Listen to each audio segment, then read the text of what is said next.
Assalamualaikum warahmatullahi wabarakatuh.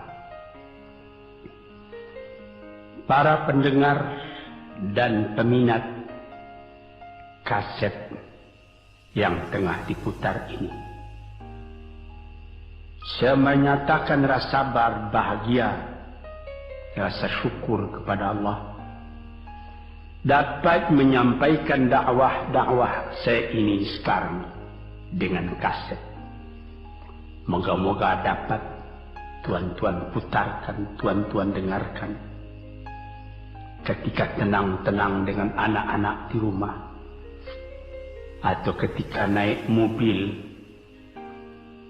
di mobil-mobil yang dapat memasang kaset dalam perjalanan yang jauh, sehingga kecapean dan kepenatan dalam perjalanan pun hilang karena mendengarkan suara ini. Yang akan jadi cerita saya pada hari ini adalah apa yang pernah kejadian di zaman Nabi kita Muhammad sallallahu alaihi wasallam. Di dalam riwayat ada diceritakan bahwa pada suatu hari, kira-kira pukul 9 pagi sepenggalah matahari naik, Rasulullah sallallahu alaihi wasallam berjalan dari rumahnya, dari biliknya, menuju ke dalam masjid beliau yang mulia di Madinah. Ketika itu biasanya ada juga orang yang sembahyang di masjid, sembahyang sunat duha. Tapi umumnya masyarakat sudah keluar dari rumahnya pagi-pagi, bekerja menurut bidang masing-masing. Yang pergi bertani, yang pergi berniaga, yang pergi mengembalakan unta atau kambingnya. Tinggallah beberapa orang saja. Beliau lihat di sudut masjid ada satu orang pemuda sedang duduk tafakur termenung. Mukanya kelihatan muram saja, menunjukkan kesedihan yang terpendam di dalam hatinya. Rasulullah mendekat kepada pemuda yang tafakur itu. Setelah dilihatnya Rasulullah datang, dia pun menengadahkan muka. Rasulullah pun bertanya, "Mengapa di saat begini engkau duduk tafakur dalam masjid? Dan wajahmu kelihatan ada menampakkan kesedihan atau muram durja. Apakah yang engkau derita sekarang ini?" Jadi pemuda tadi menjawab, "Hazanun lazimatni ya Rasulullah wa duyunun." Artinya, aku ditimpa duka cita ya Rasulullah karena utang. Rupanya orang ini berutang. Utang telah lama, janji sudah dekat, persediaan buat membayar belum ada. Itu yang saya menungkan di sini ya Rasulullah. Dengan senyum Rasulullah menjawab, "Sudikah engkau kalau aku ajarkan kepadamu suatu bacaan? Apabila bacaan ini, yaitu berupa doa, engkau baca pagi-pagi, dan nanti petang-petang pun engkau baca pula dengan hati khusyuk, insya-Allah hutangmu itu akan terbayar." Tentu pemuda tadi dengan besar hati menjawab, "Tentu ya Rasulullah. Aku senang sekali kalau dapat engkau ajarkan kepadaku apakah doa itu." Lalu Rasulullah membacakan, mengajarkan kepada pemuda itu doa ini. Inilah yang akan saya bacakan pula, mudah-mudahan kita semuanya dapat pula mengambil bacaan ini menjadi bacaan kita. Kita baca pagi, kita baca petang. Apa bunyinya? Allahumma inni a'udzubika minal hammi wal hazani wa a'udzubika minal ajzi wal kasli wa a'udzubika minal bukhli wal jubni wa a'udzubika min ghalabatid daini wa qahrir rijal. Sebelum kita uraikan atau kita tafsirkan artinya satu demi satu, baik kita artikan secara keseluruhan lebih dulu. Artinya ialah, ya Tuhanku, aku berlindung kepada Engkau daripada ini. Lalu disebut 8 banyaknya. Yang pertama, aku berlindung kepada Engkau daripada duka cita, daripada kesusahan dan duka cita. Susah dan duka cita sudah 2. Dan aku berlindung kepada Engkau daripada malas, daripada lemah dan malas, jadi 4.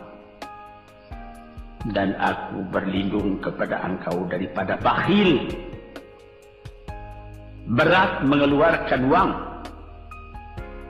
dan daripada pengecut atau penakut, sudah 6. Dan aku berlindung kepada Engkau daripada pengaruh berutang dan daripada kekuasaan orang lain atas diri kita, sehingga kita tidak mempunyai kemerdekaan pribadi lagi. Inilah 8 yang diminta kepada Tuhan. Moga-moga kita jangan diserang oleh penyakit ini. Karena kalau ada ini penyakit yang 8 perkara, itu kita mempunyai pribadi yang lemah. Tidak mempunyai lagi personality yang dapat tegak. Padahal dalam didikan agama kita, tempat kita takut cuma satu, yaitu Allah. Yang lain tidak ada. Yang pertama, susah. Apabila orang telah susah, pikirannya pun sudah tertumbuk. Jalan untuk maju tidak ada lagi. Padahal dalam kehidupan itu, manusia tidak akan berjalan di atas jalan yang datar saja, yang bertaburkan kembang. Kehidupan itu mendaki, menurun, melereng, berenang, melalui ombak dan gelombang. Itu pasti dalam hidup. Apa yang disusahkan? Kusut, tak ada kusut yang tidak selesai. Keruh, tak ada keruh yang tidak jernih. Apabila pikiran kita telah susah lebih dulu, maka gelaplah jalan yang kita tumpuh ke muka dalam kehidupan tadi. Yang kedua, kita disuruh berlindung kepada Allah daripada duka cita. Yang menyebabkan orang duka cita itu memang banyak. Misalnya, kehilangan barang yang disukai, kematian orang yang disenangi, bahaya yang datang dengan tiba-tiba, orang yang ditunggu sudah lama tidak datang, barang yang dicari tak bertemu, dan lain-lain sebagainya. Lalu tumbuh hazan, duka cita. Kalau kesusahan menjadikan soal yang kita hadapi jadi kusut, kedukaan menyebabkan jalan yang kita tempuh jadi gelap. Nah, ini 2 dua hal yang bisa menghambat, menjadi rintangan bagi manusia di dalam kehidupannya. Lalu yang ketiga, aku berlindung kepada Engkau ya Allah minal ajaz. Lemah. Lemah apa? Lemah pikiran. Tidak ada energi lagi. Tidak ada inisiatif lagi. Menyerah saja. Lemah. Belum dihadapi suatu soal, hati lebih dulu sudah lemah. Merasa itu soal terlalu besar. Padahal kalau dihadapi, tidak ada kusut yang tidak terselesaikan, tidak ada keruh yang tidak terjadikan. Yang lebih berbahaya lagi, yang keempat, apa? Malas. Kalau sudah malas, apa yang akan dikejar lagi? Kita duduk saja termenung-menung dalam kemalasan, lalu angan-angan banyak, cita-cita mati. Angan-angan hendak terbang, padahal sayap tidak ada. Angan-angan hendak mempunyai ini, hendak mempunyai itu, hendak mempunyai Mercedes-Benz, hendak mempunyai rumah besar, tapi ikhtiar tidak ada. Sebab itu ada pepatah dari orang tua-tua kita di zaman dulu, dikatakannya, mati, ini di zaman penjajahan dulu nih. Mati Belanda karena pangkat katanya. Mati Cina karena kaya katanya. Mati Keling karena makanan katanya. Mati Melayu atau Indonesia karena angan-angan. Ini dia. Angan-angan karena malas saja, berangan-angan. Tapi malas. Jadi tidak jadi. Dan itu membentuk juga kepada diri kita. Orang pemalas itu jalannya lunglai saja, matanya muram saja, tak jauh dia memandang. Ini penyakit. Itu 4 penyakit.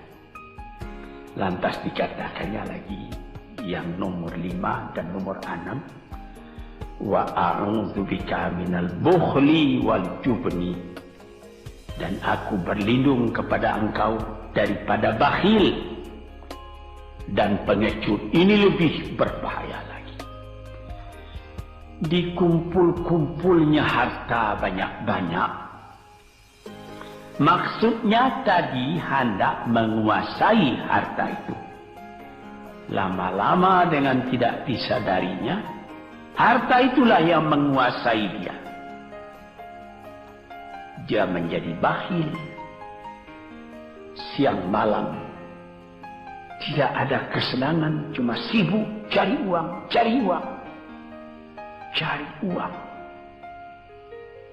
Kemudian simpan banyak-banyak.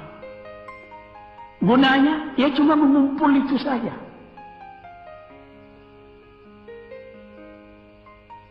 Akhirnya, berapa banyaknya orang yang mengumpul harta banyak-banyak, faidahnya tidak didapatnya.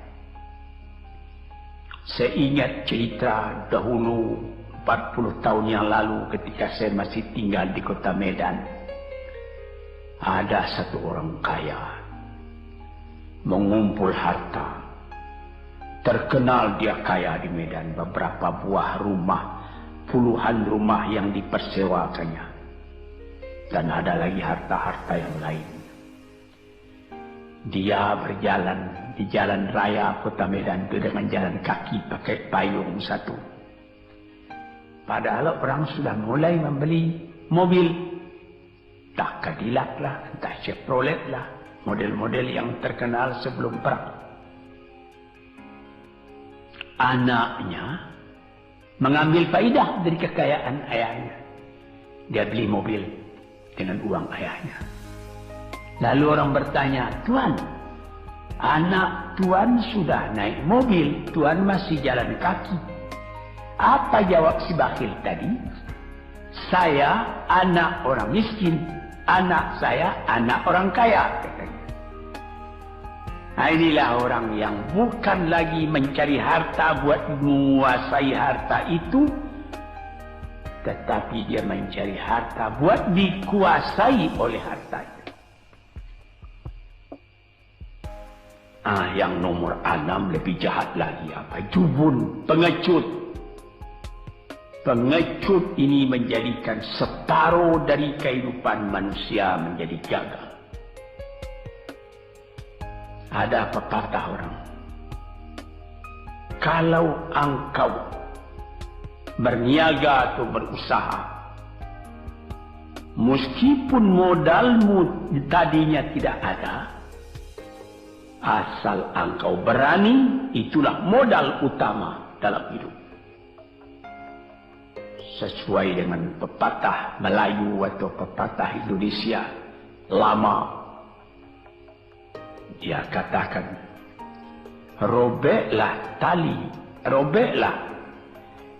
putuslah tali layang-layang, robek kertas tentang bingkai.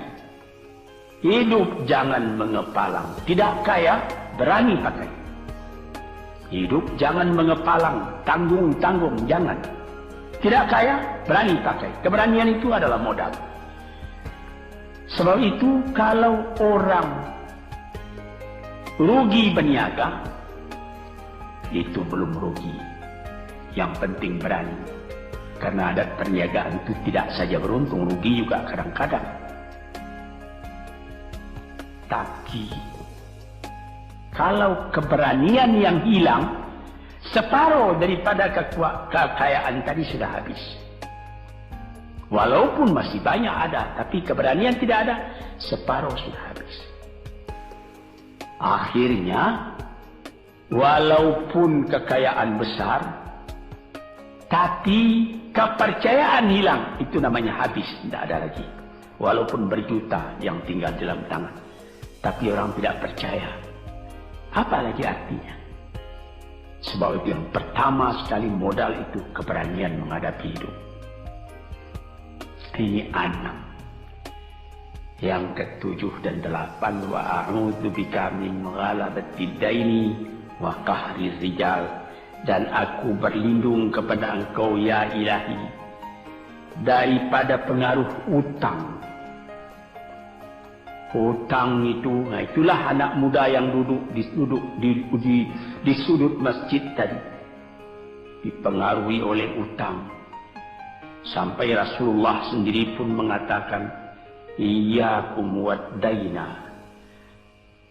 Jagalah supaya kalau sedapat-dapatnya jangan sampai berutang.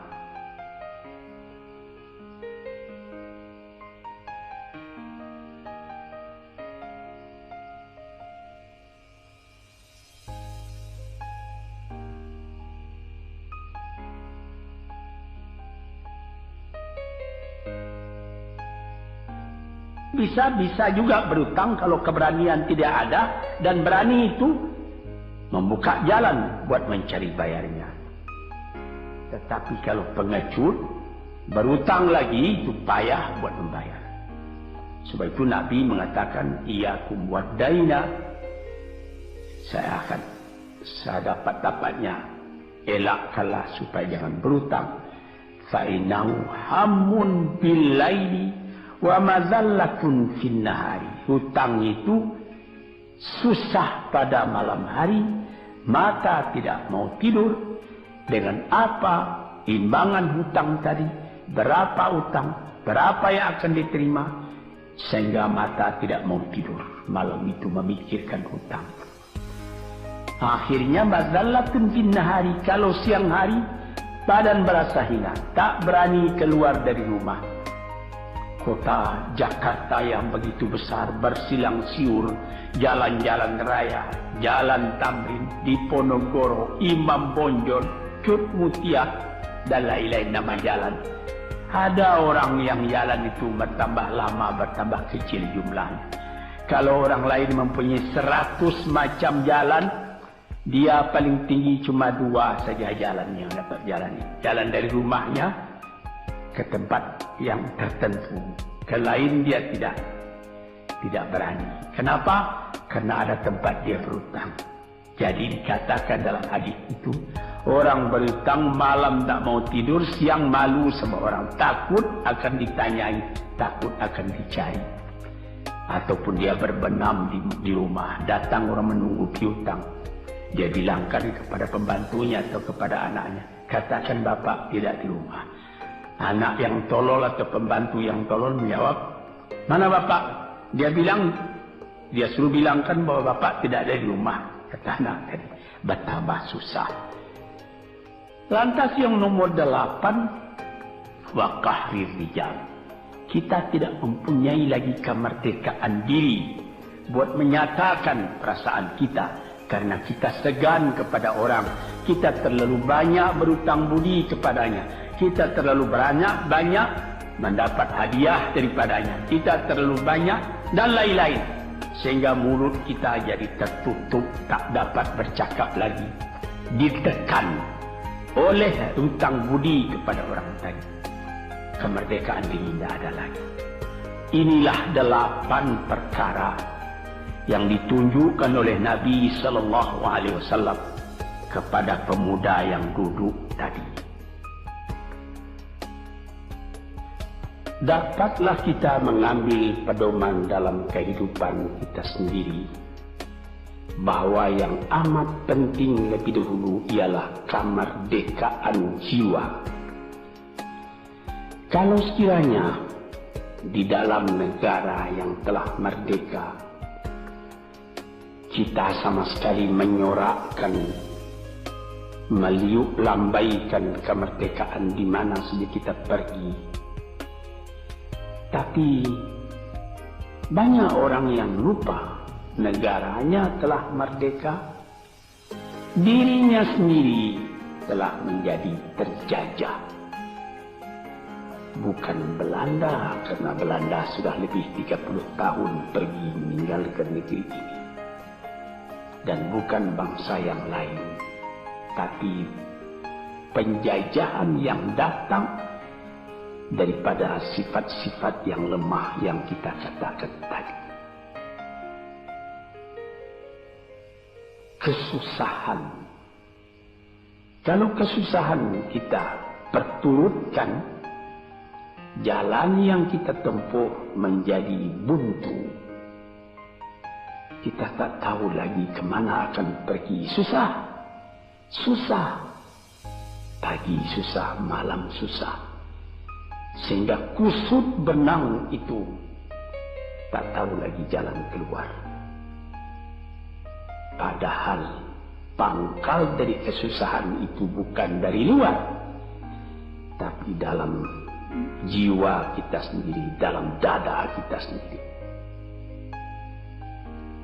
Yang kedua, dikatakan duka cita. Saya teringat kepada satu pantun Melayu atau pantun Indonesia. Dikatakannya, kalau berpiduk jangan bermenung, kalau bermenung riak pun tiba. Kalau duduk jangan termenung, kalau termenung hati pun iba. Kalau hati sudah iba, jalan tertumbuk. Sampai ada juga pepatah nenek moyang kita, hati yang marah mendorongkan, hati yang iba menjauhkan. Sebab itu haruslah kita bersedia membesarkan jiwa kita sendiri. Marfu'ar ras, maufurul kiramah. Kepala terangkat, harga diri dijaga. Itu. Kemudian dikatakan yang kedua, al-ajaz, lemah, al-kasal, malas. Kelemahan ini juga ada yang karena penyakit. Kenapa lemah saja? Kenapa tiap-tiap pekerjaan yang dihadapi pesimis yang timbul sehingga timbul malas? kalau perlu kita pergi kepada dokter, terutama psikiater. Kita tanyai di mana segi kelemahan ini. Karena kelemahan jiwa, kemalasan, malas dan lemah itu dari jiwa pangkalnya. Ahli-ahli ilmu kesehatan yang telah mendalam mengetahui hubungan antara rohani dengan jasmani kita, sehingga timbul ilmu yang dinamai psikosomatik atau psikoterapi, menganalisa jiwa dari mana seginya, maka timbul lemah, maka timbul malas. Di sini kita memerlukan kuatnya energi. Sebab apabila manusia mempunyai jiwa yang besar, pekerjaan yang besar pun dipandangnya kecil. Tetapi apabila manusia mempunyai jiwa yang kecil, pekerjaan yang kecil pun dipandangnya besar. Kita misalkan saja kedua orang pemimpin yang kita cintai dan kita hormati. Proklamator kita Bung Karno dan Bung Hatta. Mereka mempunyai jiwa-jiwa yang besar. Sebab itu mereka memproklamirkan kemerdekaan Indonesia. Indonesia yang besar yang terjadi daripada puluhan ribu pulau. Dengan 45 kata perkataan, 45 patah perkataan. Dengan ini kami menyatakan kemerdekaan Indonesia. Tapi kalau beliau misalnya orang yang berjiwa kecil, dia akan bertanya, bagaimana bisa Indonesia merdeka? Kita sudah miskin, melarat, dulu dijajah Belanda, kemudian ditekan Jepang.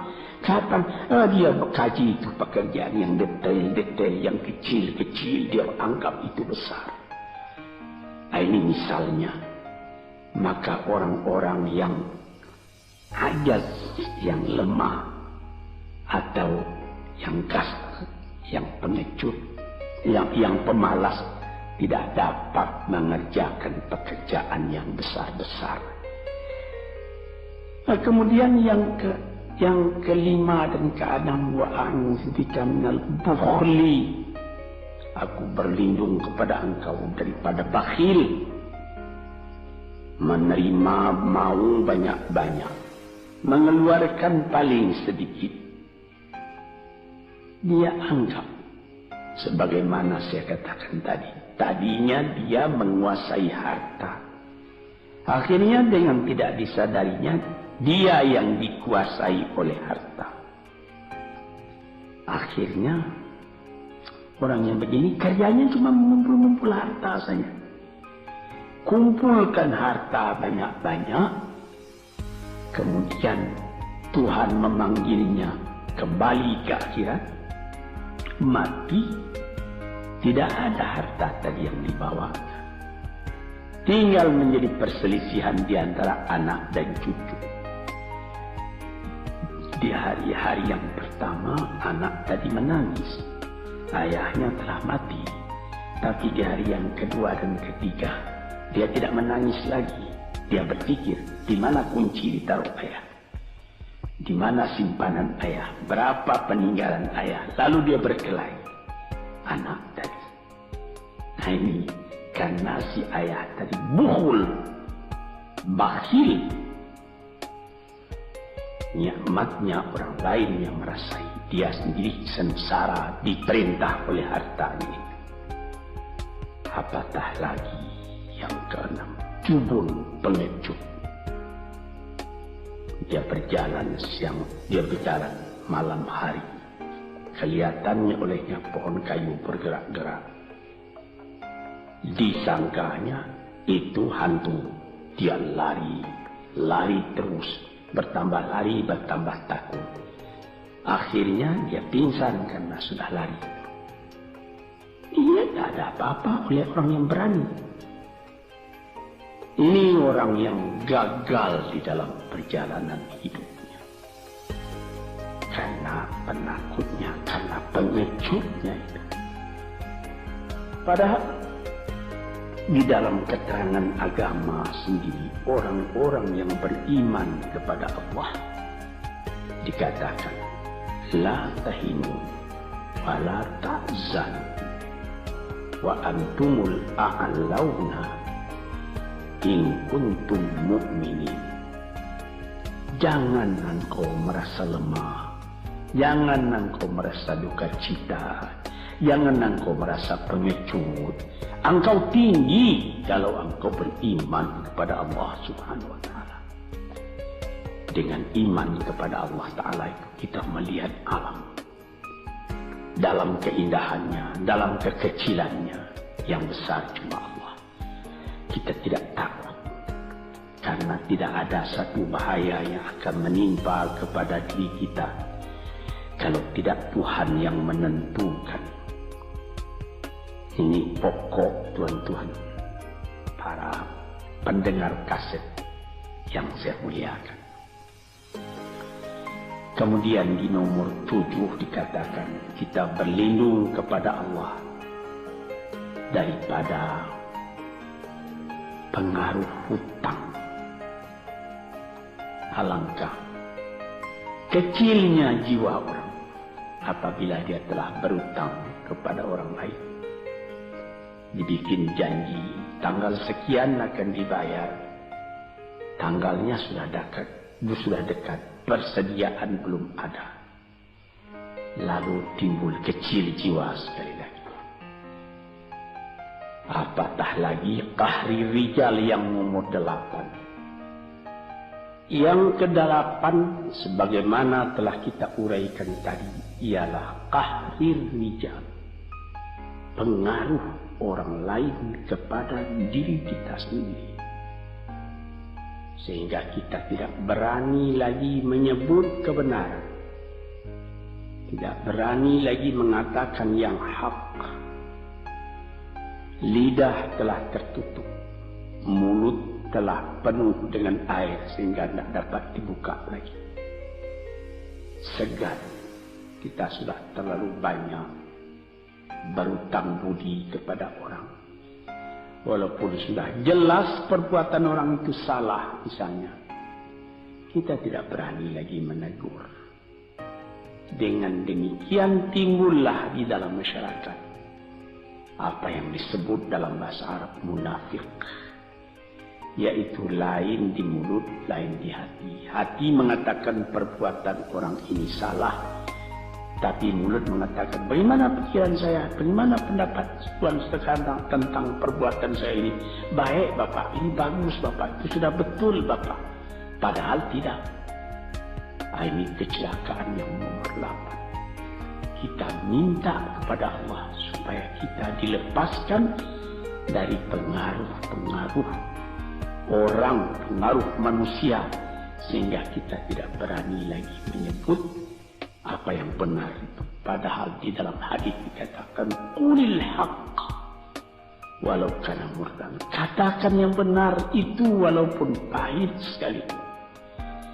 Ini murah menyebutnya, tetapi kalau jiwa sudah tertekan tidak berani menyebutnya lagi. Para pengikut kaset yang tercinta, itulah 8 perkara diperingatkan, dituliskan, diajarkan, disuruh hafal oleh Nabi kepada pemuda yang beliau dapati termenung duduk seorang diri tadi. Dengan patuh dia turuti kehendak Nabi, dia baca itu tiap pagi, dia baca itu tiap sore, dia pahamkan apa isinya. Lalu timbul energi baru dalam dirinya, semangat yang baru. Langit pun kelihatan cerah, bintang pun kelihatan berkelap-kelip, matahari pun kelihatan bercahaya, dan dia sudah melihat kehidupan ini dengan mata yang terang. Kemudian dia bertemu dengan Nabi, ya Rasulullah, saya mengucapkan terima kasih. Penyakit-penyakit tak ada pada saya lagi. Utang saya sudah terbayar. Dan saya akan memulai hidup yang baru. Inilah jawab dari pemuda tadi. Dan inilah jadi pedoman pula bagi kita kaum muslimin. Kalau kita terjadi pada diri kita beberapa hal, salah satu dari yang 8 perkara itu, baca doa ini pagi, baca doa ini petang, lalu berusaha, jangan cuma berdoa, berusaha, berdoa dan berusaha. Allah akan membukakan kepada kita pintu rahmatnya, memberikan nikmatnya yang berlipat ganda, sehingga segala sesuatu yang di kiri kanan kita menjadi kekayaan, menjadi inspirasi buat maju ke depan di dalam kehidupan ini. Bapak-bapak, saudara-saudara pendengar kaset yang saya muliakan, moga-moga pengaruh dari hadis ini, daripada doa ini masuk ke dalam diri saudara, dan saudara menjadi orang muslim dan merdeka yang sejati. Sekianlah pandangan saya, moga-moga ada manfaatnya bagi para pendengar dan peminat kaset yang tercinta. Assalamualaikum warahmatullahi wabarakatuh.